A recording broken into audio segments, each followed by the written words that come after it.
Hey, I'm Jerry Martin, and I teach at Apple High School. A lot of times, my students get really bored with the same old lecture, PowerPoint, notes, review, and assessment type lesson plans in my classroom. I get bored with them myself. Um, I'm trying to find other ways to actively engage my students and get them involved in their own learning. Um, I found a resource called Plotagon. Um, it's really cool. It's really techy, and I'm going to go through it really quick and let you kind of and show you kind of how it can be used and how it actually works. Um, we're going to Plotagon with Plotagon. You create videos with animated characters. You put in dialogue and scenes and sound effects and characters interacting. And I think this would be really fun for the kids. I have actually created two. Um, I've showed them to my family, and they kind of thought it was kind of cool. So maybe I'll get the same reaction with the students. But let's look at the computer, and let me show you how to pull up Plotagon. Of course, you're going to have to create an account. It's completely free for educators for the first year. I have reviewed some videos, and apparently you can pay after your first year's over, or you can go ahead and get a paid account, subscribe to it, and you can have things like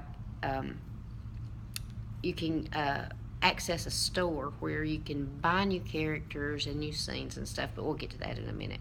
I can't show you because I still am working on the free account, but it's something you might want to investigate.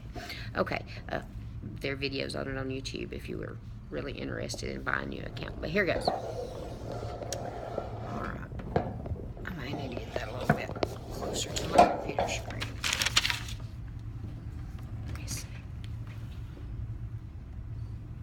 The glare off. Okay, down here on the bottom of my screen, don't know if you can really see it.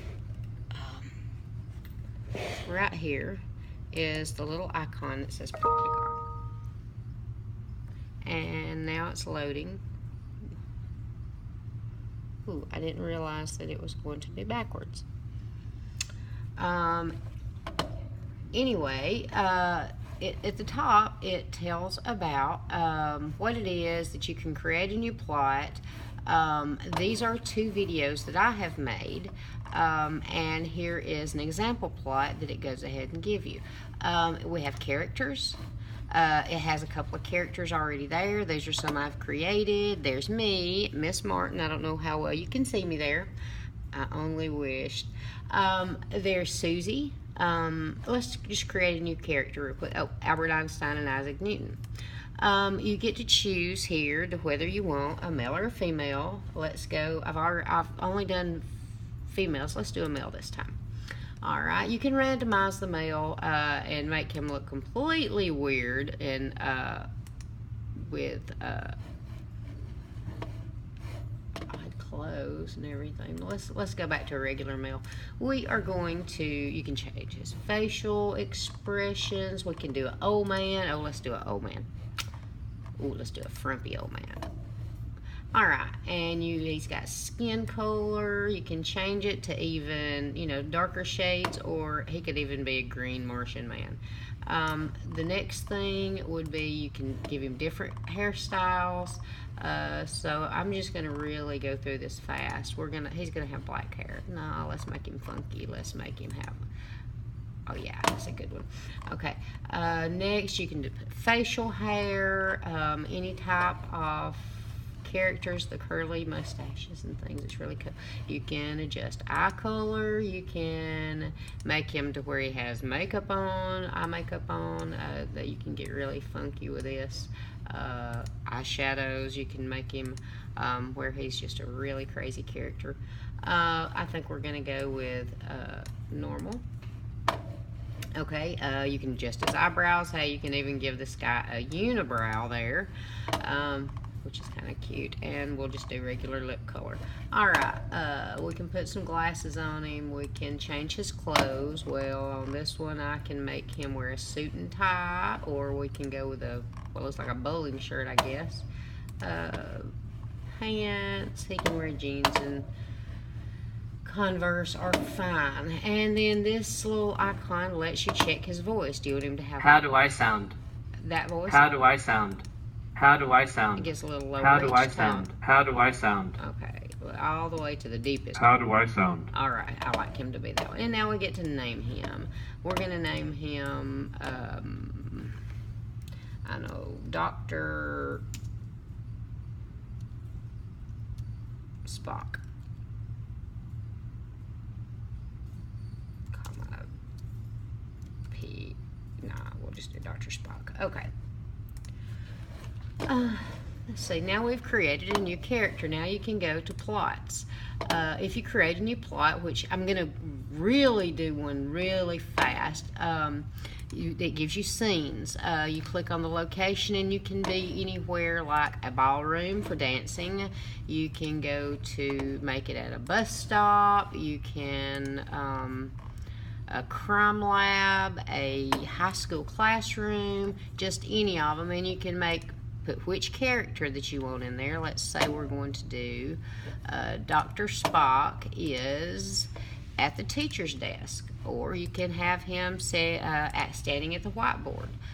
You can have another character, so we will use one of my Susie's, and she could either be sitting in a chair, standing at the teacher's desk, at the whiteboard as well.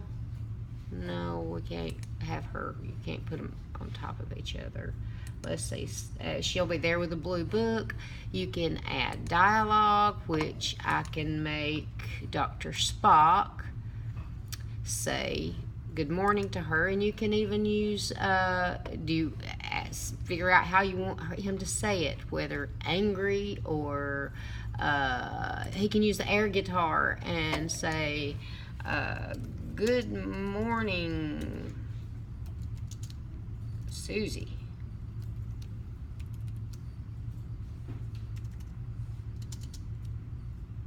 Are you ready for your exam?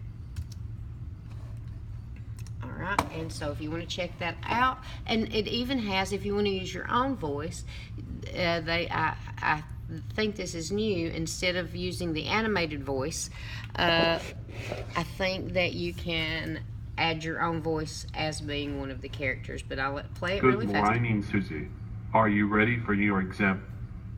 And you can go through so much. You have actions where the actors, if they're standing close to each other, the characters, they can high five, they can interact with each other, you can blow kisses, you can high five, pat on the back, different things. You can add music and you can add sounds, such as sound effects would be car horn, cell phone ringing, different things. If you want to check out the ones that I created, I'm going to have a link to them on my wiki page, and you can kind of see what I came up with.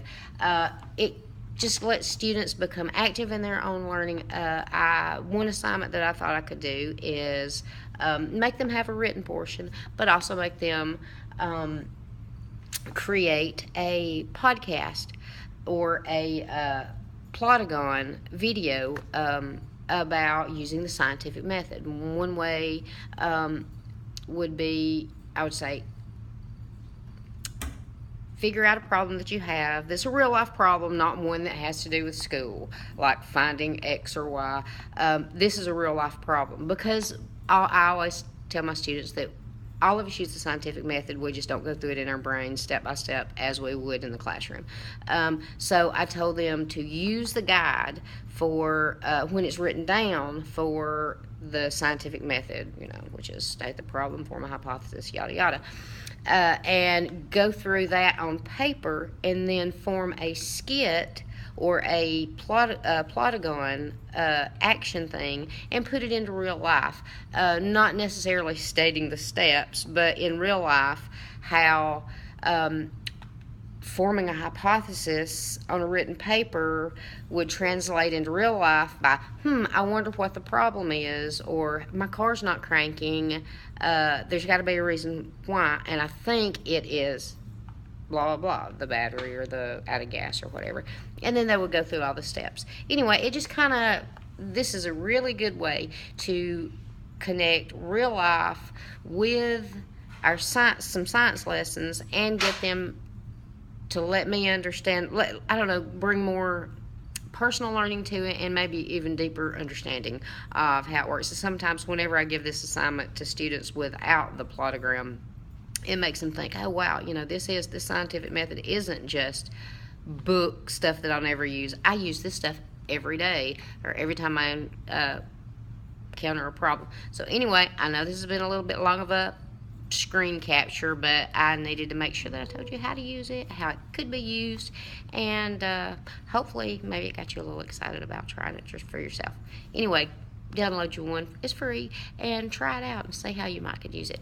I'm kind of excited about it. Thanks. Bye.